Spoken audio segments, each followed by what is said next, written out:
Morning আমার প্রিয় পরিবার, তোমরা সকলেই কেমন আছো? আশা করি তোমরা সকলেই ভালো আছো।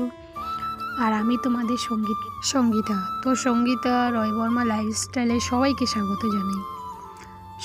স্বাগত জানিয়ে ব্লগটি শুরু করছি।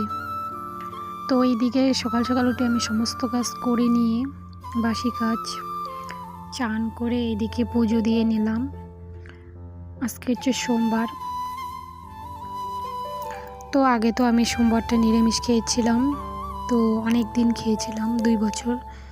তো এখন পারছি না, সেরকম শরীর খারাপ, তো তার জন্য বাদ দিয়ে দিয়েছি। তো এদিকে আমি কিন্তু প্রতিদিন না খেয়ে আগে পুজো দিই, তারপর খাওয়া দাওয়া করি। তো আগে পুজো দিয়ে নিলাম। আর আজকে ঘরটা আমি চেঞ্জ করে দিই সোমবারে করে, তো চেঞ্জ করে দিলাম। তো অনেকটাই লেট হয়ে গেল। তো এদিকে তো ছেলে উঠে পড়েছে, ওর বাবার সঙ্গে আছে। আর এদিকে আমি চা নেই, দুধ নেই, তার জন্য এটাকে কেউ কেউ চাল গুঁড়া বলে, তো আমরা শুধু গুঁড়ো বলি। তো জল দিয়ে গুঁড়ো খাচ্ছি, জলপান করছি, যেহেতু দুধটা নেই, ফেটে গেছে। তো আজকে চা খাওয়া হবে না, দুধ খাওয়া হবে না। তো আমি একে খেয়ে নিই। তো এইদিকে খাওয়া দাওয়া করার পর রান্নাঘরে চলে আসলাম রান্না করতে। তো তোমাদের সঙ্গে কোনো শেয়ার করা হয়নি, অনেকক্ষণ পর চলে আসলাম এদিকে রান্না করে। তো এইদিকে বেশি কিছু রান্না করিনি, মুসুর ডাল করেছি, ডিম অমলেট করেছি, আর করলা আর আলু একসঙ্গে ভাজি করেছি। ঘন্ট করার জন্য সেরকম কিছু নেই, তো কয়েকদিন ধরে ভাজা ডাল এগুলো দিয়েই খাচ্ছি। আর যেগুলো দিয়ে ঘন্ট করব ওগুলো খেতেই চায় না, তার জন্য করি না। তো এখন আমি ভাত বেড়ে নিয়েছি, এখন আমি খাবো। তো এখন বাজারেও সেরকম সবজি পাওয়া যায় না ভালো। আর এখন বাড়ির এদিকে সবুজ সবজি সবগুলো তোমার হচ্ছে এইদিকে কচুলতি, কচুর ডাঁড়া, তো এগুলোই এখন সবাই খাচ্ছে। ঢেঁকি শাক,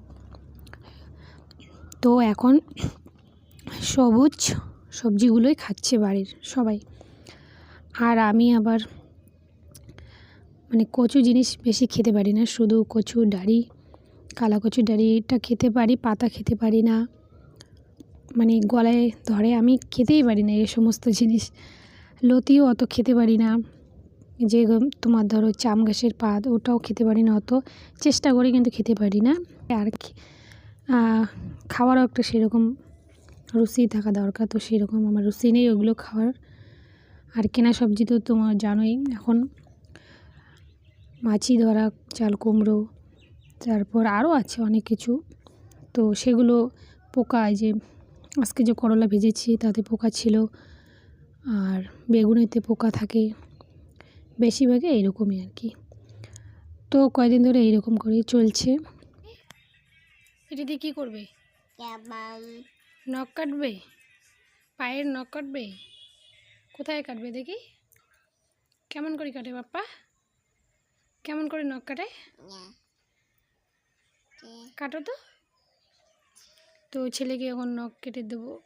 আর বাইরের আবহাওয়া না তো রৌদ্র, না তো বেশি খারাপও না, হাওয়া চলছে, আকাশটা ড্যামেই আছে। তো আমরা একটু আগে ঘুম থেকে উঠলাম সবাই, খাওয়া দাওয়া কমপ্লিট করে ঘুমিয়ে পড়েছি। বাইরে গিয়েছিলাম, ছেলেকে নিয়ে আসলাম, তখন ছেলেকে নখ কাটে দেবো। আর এদিকে আকাশটা পুরো ড্যাম, বৃষ্টি ঝিমঝিম করে পড়ছে, আবার বন্ধ হচ্ছে, আবার পড়ছে, আবার বন্ধ হচ্ছে, আর আকাশটা মেঘলা হয়ে আছে। তো এইদিকে ছেলেকে নিয়ে বাইরে আসলাম। তো আজকের দিনটা যাচ্ছে না, আকাশটাও খারাপ চলছে, আর খাওয়া দাওয়া তো আমার অনেক আগেই শেষ। তো বাইরে চলে আসলাম, ও কান্নাকাটি করছে, ওর বাবা ওইদিকে মাঠে চলে গেল, তো ও যাবে, কান্নাকাটি করছে খুব। তো ওকে নিয়ে আসলাম এইদিকে। আর এদিকে ছেলেগুলো খেলা করছে মাঠে, ওইখানে ওর বাবা আছে, তো এদিকে যাচ্ছি। তো এদিকে আবার হালকা করে আবার বৃষ্টি চলে আসলো। তো ছেলেকে নিয়ে এখন বাড়ি যাব, আর ওর বাবা দোকানে যাবে। তো আমি বললাম আজ যেতে হবে না, থাক। তো বাড়ি নিয়ে এখন যাচ্ছে, ওর পিসিমণিদের বাড়ি ওইদিকে যাব। আর ওর কাকু এদিকে যাচ্ছে মাঠে, তাই তোমাদেরকে দেখালাম। তো এইদিকে আমাদের কাঁঠালগুলো হয়েছে, অনেক দিন ধরে খাচ্ছি বলে নিচে নেই, আর উপরে কয়টি আছে, আর ওই দিকেও একটা আছে। তো ওই গাছটাকেও তোমাদের দেখালাম।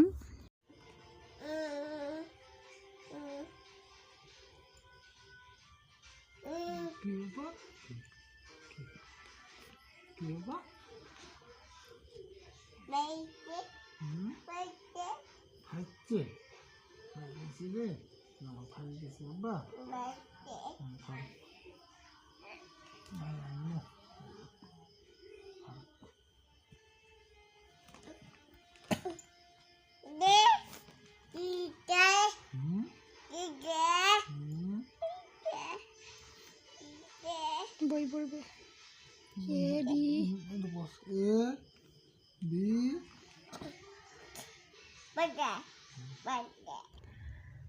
তো এদিকে ছেলে ওর পাপ্পার সঙ্গে সন্ধ্যার দিকে দুষ্টুমি করছে। আর মশারিটা এইভাবেই রাখি, ভিতরটা পরিষ্কার করি, সবসময় ঝাড় দেই। আর সলেয়া আর ধরেয়ার জন্য এইভাবেই রাখি, কেটে কেটে দিয়ে শেষ করেছে। তো বিয়ের নিমন্ত্রণ ছিল একটা, তোমাদের দাদাভাই ওইখানে গিয়েছে, আর আমি এইদিকে খেয়ে নেব। তো সবাই ভালো থেকো, সুস্থ থেকো। এইখানে ভিডিওটা শেষ করব।